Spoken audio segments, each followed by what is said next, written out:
এমন ভাবে দোয়া করেন যে আপনি নিশ্চিত আমি যা বলছি আমার আল্লাহ শুনছেন, আমি যা বলছি এ দোয়া আল্লাহ কবুল করবেন, অবশ্যই করবেন।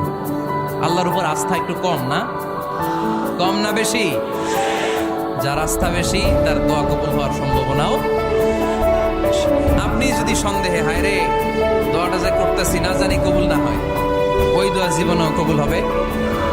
উদুল্লাহ ওয়া আনতুম মুকিনুনা বিল ইজাবা, এমন ভাবে আল্লাহর কাছে চাও যে তুমি নিশ্চিত